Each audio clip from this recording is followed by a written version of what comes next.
Khidirpur Esplanade metro নিয়ে বিরাট update. নববর্ষে মিলতে পারে সুখবর। Hi everyone, welcome back to my channel অঞ্জনার ব্যঞ্জনা। বন্ধুরা, তোমাদের সকলকে আমার এই ছোট্ট ইউটিউব চ্যানেলে স্বাগত জানাই। তুমিও কি কলকাতার বাসিন্দা? মেট্রোতে করে রোজ যাতায়াত করো? তাহলে তোমার জন্য রইল দারুণ এক সুখবর। এবার জোকা এসপ্ল্যানেড মেট্রো করিডোর দিয়ে প্রকাশ্যে এলো বিরাট আপডেট।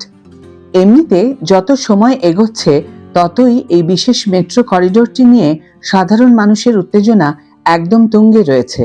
কবে এই রুটে মেট্রো পরিষেবা চালু হবে সেই অপেক্ষায় দিন গুনছেন সকলে।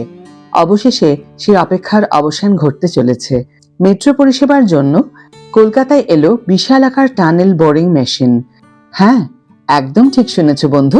নববর্ষের মধ্যেই এই মেট্রো রুটে বড় কাজ শুরু হবে বলেও জানা যাচ্ছে। নববর্ষ থেকে পার্পেল লাইনে শুরু হতে চলেছে মেট্রোর কাজ। আর এই মেট্রো রুটের কাজের জন্যই সুদূর তামিলনাড়ু থেকে এলো tunnel boring machine.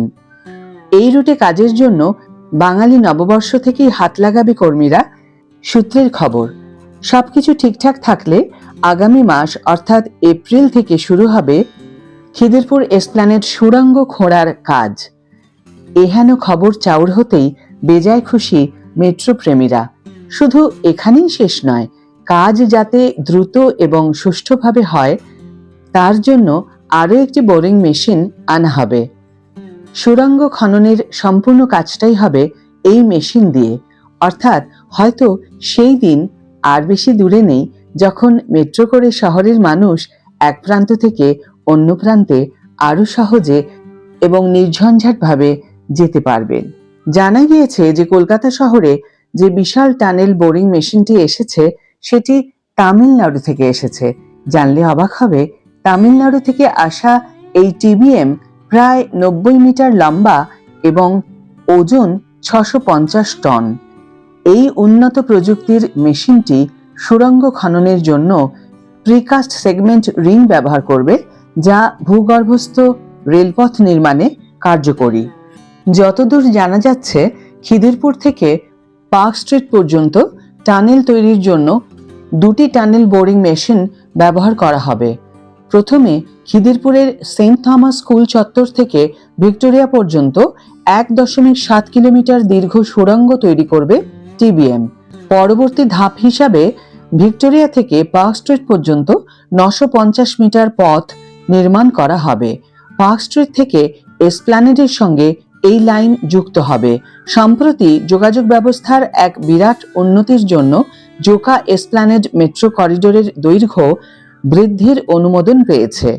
Purple line নামে পরিচিত মেট্রো নেটওয়ার্কটি তার বিদ্যমান 12টি স্টেশনের সাথে আরও 2টি স্টেশন যুক্ত করার জন্য সবুজ সংকেত পেয়েছে। প্রস্তাবিত পরিকল্পনা অনুসারে প্রায় 14.1 কিলোমিটার দীর্ঘ পার্পেল লাইনটি বিদ্যমান জোকা মেট্রো স্টেশন এবং আইআইএম জোকার মধ্যে 1.7 কিলোমিটার প্রসারিত করা হবে। অন্যদিকে পার্পেল লাইনের আসন্ন এসপ্ল্যানেড মেট্রো স্টেশনটি 1.6 কিলোমিটার প্রসারিত করা হবে। প্রস্তাবিত দুটি নতুন বর্ধিত স্টেশনের সাথে পার্পেল লাইনের দৈর্ঘ্য প্রায় 18 কিলোমিটার হবে। বহু বছর ধরে এই রুটের মেট্রোর কাজ চলছে। এতদিন পরে সত্যি যদি কাজটি সম্পন্ন হয় তাহলে সকল যাত্রীদের জন্য এটি অত্যন্ত সুবিধাজনক ব্যবস্থা বলে আমার মনে হয়। তোমাদের কি মনে হয় বন্ধুরা? অবশ্যই কমেন্ট বক্সে লিখে জানিও। ভিডিও যদি ভালো লেগে থাকে তাহলে অবশ্যই একটা ছোট্ট করে লাইক দিও, শেয়ার করো বন্ধুদের সাথে, কমেন্ট করে জানিও তোমাদের মতামত। যারা এখনো আমার চ্যানেলটিকে সাবস্ক্রাইব করোনি তারা অবশ্যই চ্যানেলটিকে সাবস্ক্রাইব করে আমার পাশে থেকো। আর যারা অলরেডি সাবস্ক্রাইব করে দিয়েছো তাদের জন্য আমার অনেক অনেক অনেক ভালোবাসা এবং অনেক ধন্যবাদ। আজ তাহলে বিদায় বন্ধু, দেখা হবে পরের ভিডিওতে। ভালো থেকো, সুস্থ থেকো, সঙ্গে থেকো।